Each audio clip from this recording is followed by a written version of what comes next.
Uso un traduttore automatico per i sottotitoli e mi scuso per eventuali errori.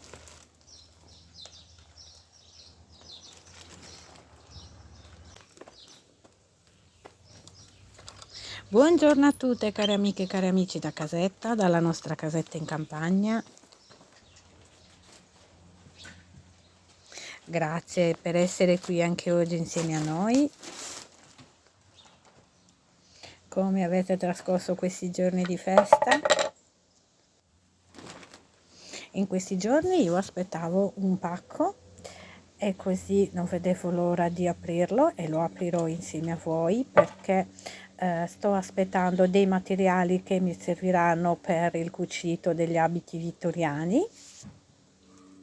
Mi occorrevano dei pizzi, dei bottoni, ma adesso li vedremo insieme. E poi ho ordinato anche qualcosa per il giardino e anche delle altre cosine che adesso vedremo insieme.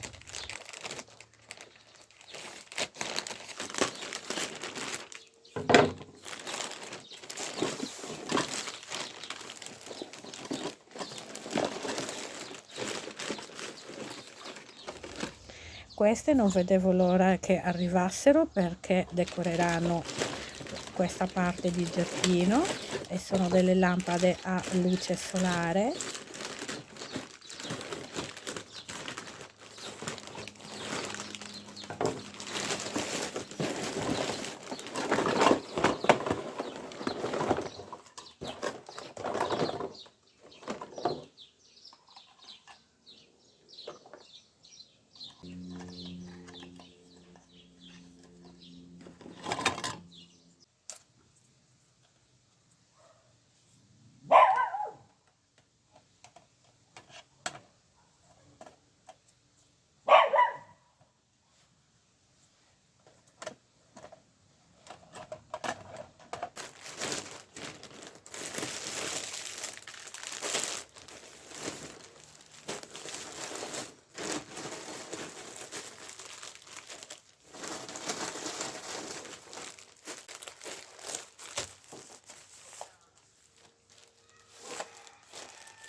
Anche questo pigiamino con queste decorazioni con le ciliegie lo adoro, mi piaceva tanto e così non ho resistito. Che carino con le ciliegie.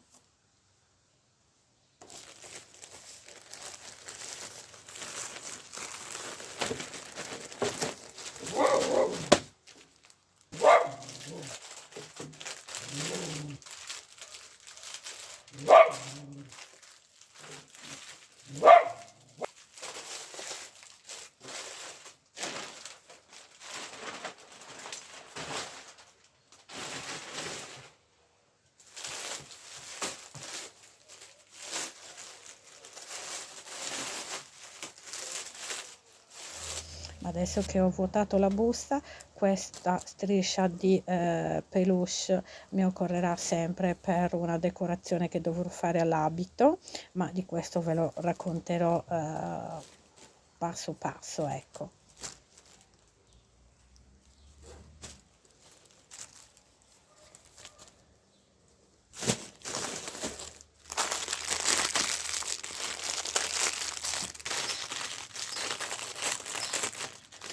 Io ho acquistato 2 confezioni di questo pizzo, guardate che meraviglia. Bello anche questo pizzo, ne ho preso 2. Ah, invece questi sono i bottoni, molto carini. Molto carini i bottoni. Mi occorreranno anche di questi bottoncini madreperla, guardate che carini veramente. Sì, molto molto carini. Era la bustina, era qua.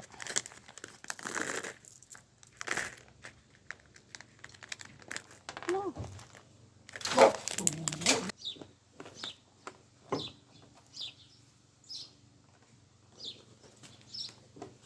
Adesso notate bene come è fatto questo corsetto perché sempre in questo video avverrà la trasformazione.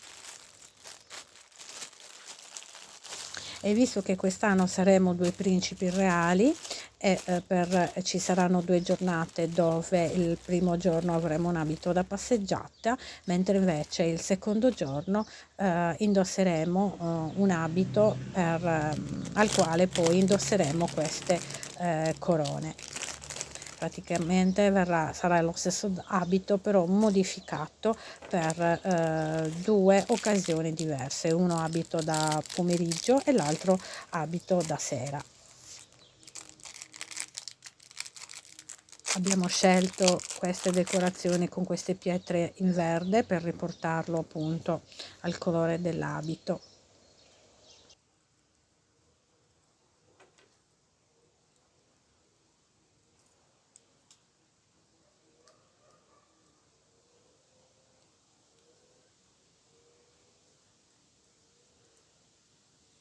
Nel mentre che continuo a scartare, ora vi mostro una foto che risale al 2019, alla nostra prima grande jate insieme.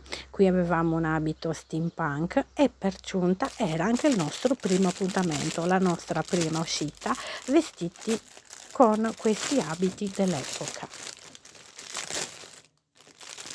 E pian pianino nei video che verranno vi mostrerò anche altri scatti con altri abiti che abbiamo usato in questi anni. Come dicevo, quello che avete visto è stato il nostro primo abito. Ma ecco qua, come vi ho mostrato, noi porteremo queste corone, quindi passo passo vedremo poi anche gli abiti insieme.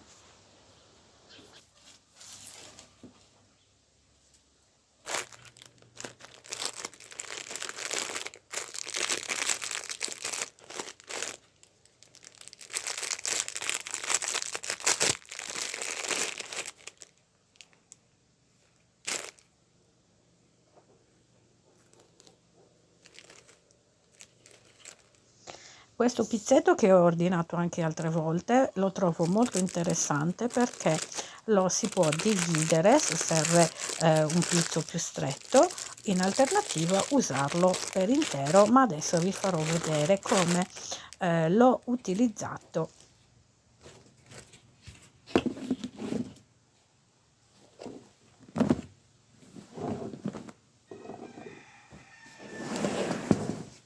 Metto una parentesi, ora vi mostro le torte che ho preparato per queste festività da portare a casa dalla mia famiglia. Queste crostate le conoscete, il tiramisù l'ho fatto, ho utilizzato i biscotti industriali, ma ho intenzione di ripeterlo con i biscotti fatti in casa. E per decorare la torta con di lemon curd ho raccolto dal giardino dei fiori di borragine.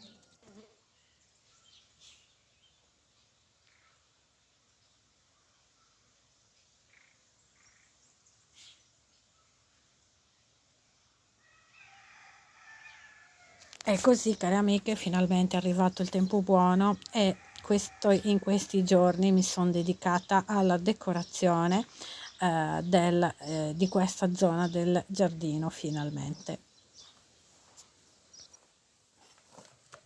Inizio proprio da questi paletti che inizierò a piazzare qui in questa parte di giardino.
Amo in modo particolare le bandierine appese, per me sono sinonimo di festa, è come dire che a casetta c'è sempre festa.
Ma ecco qua, Cosa ne pensate? Vi piace?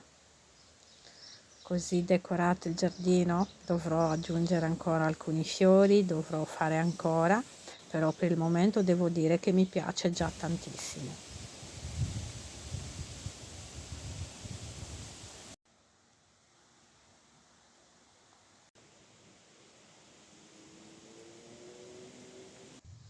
Ma soprattutto in particolar modo queste lampade creano veramente una bella atmosfera.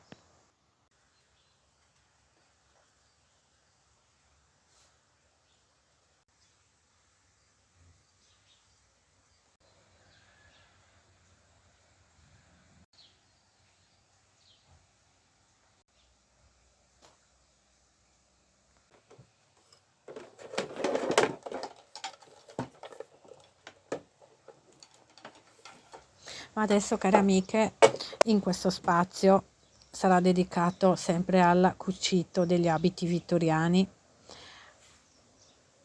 Questa settimana sono riuscita a portare a termine tutta la biancheria intima che usavano all'epoca.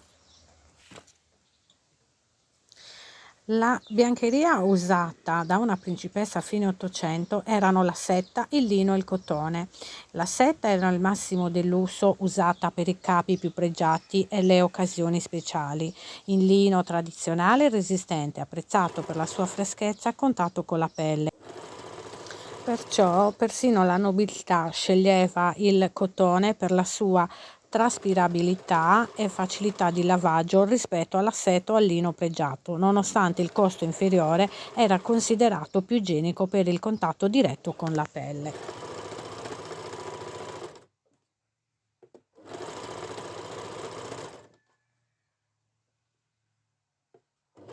Ma adesso vediamo insieme come è venuto il corsetto. Io ho aggiunto degli inserti di elastico, anche se in quell'epoca era poco usato. Uno, perché il materiale che usavano era poco resistente, e poi per praticità usavano i laccetti e i bottoni con dei ganci in metallo. Io ho usato dell'elastico per facilitare per me ovviamente la vestibilità quando indosserò l'abito. Il corsetto di fine 800 modellava il corpo nella silhouette a clessidra. I materiali con cui erano realizzati erano in raso, di seta, cotone o broccato e con una struttura rigida di stecche di balena e acciaio, reggicalze integrati alla base del corsetto. Come vi ho anticipato la settimana scorsa, adesso parliamo del sellino, conosciuto anche con il termine francese tournure. Più che un semplice accessorio, era una struttura ingegneristica pensata per alterare drasticamente la silhouette femminile, spostando tutto il volume dell'abito sulla parte posteriore. Perciò, cari amiche, anche questo lo vedremo insieme quando inizierò e vi mostrerò tutta la biancheria indossata. Tornando ai mutandoni aperti sotto, ecco qua come vi ho raccontato settimana scorsa. Io, come ho detto, per praticità, scusate, ho usato l'elastico, ma le donne dell'epoca usavano i laccetti e i bottoni, erano il metodo standard. L'elastico era ancora troppo rudimentale, poco confortevole e tendeva a rovinarsi con il lavaggio ad alte temperature, quindi le principesse preferivano i nastri di seta o cotone per stringere i mutandoni in vita. Non solo le principesse, ma le donne dell'epoca. Lo stesso la sottovestina, ecco qua, che usavano come protezione igienica, agiva come barriera tra il sudore della pelle e i costosi tessuti degli abiti esterni difficili da lavare.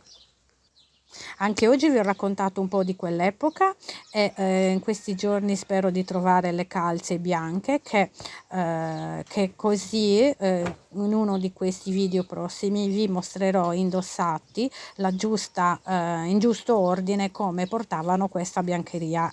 Quindi farò un video anche, dedicherò, scusate, uno spazio per indossare la biancheria che usavano all'epoca.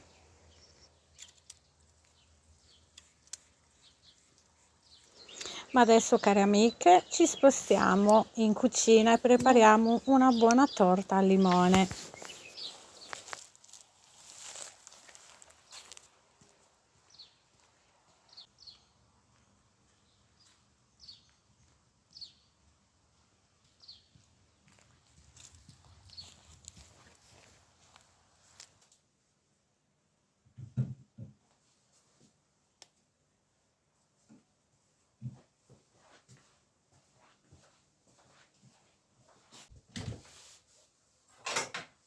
Ho visto dei video di recente dove raccontano che facendo cuocere un limone per 10 minuti e poi frullarlo per utilizzarlo per fare una torta toglie l'amaro. Perciò oggi voglio provare insieme a voi, scusate, questo esperimento.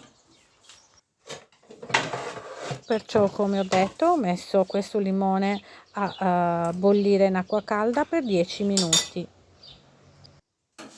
Vediamo che succede. L'ho tagliato a pezzetti privandolo dei semi.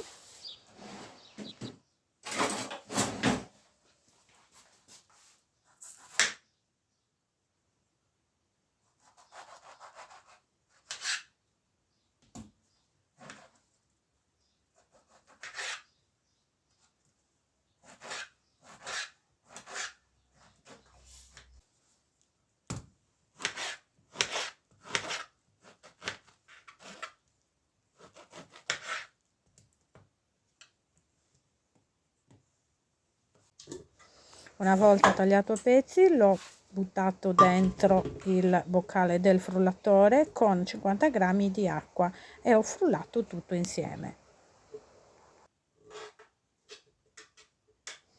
Vi lascerò qui sotto in descrizione dosi ed ingredienti.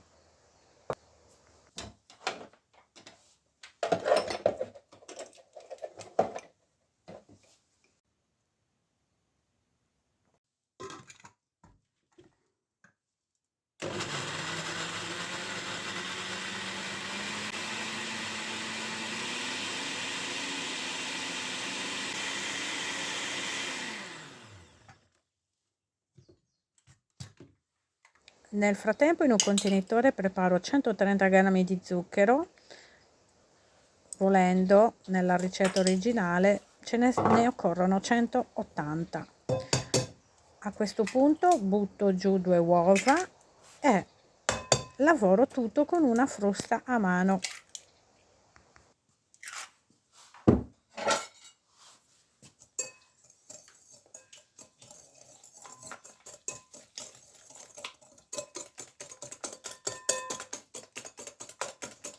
Io poi ho aggiunto 90 grammi di olio Evo, potete usare l'olio che volete.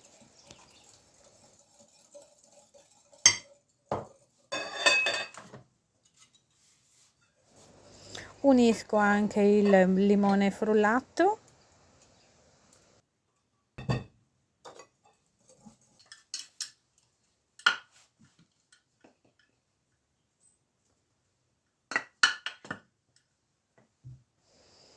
(180 grammi di questa farina di grani antichi, ma di quella 00 ne occorrono 200 grammi, 50 grammi di fecola di patate e una bustina di lievito per dolci.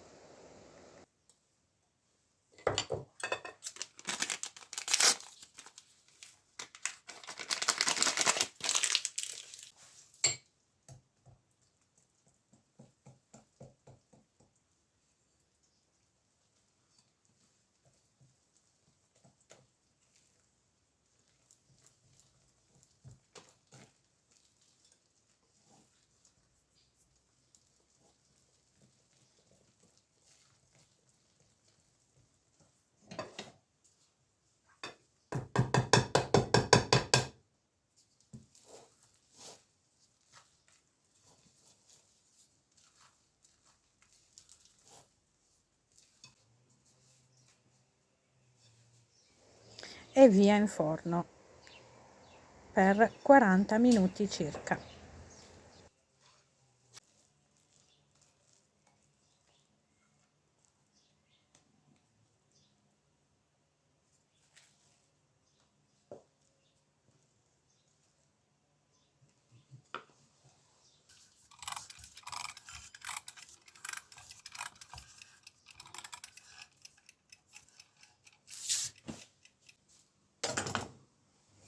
ma eccola qua, profumosa e goduriosa.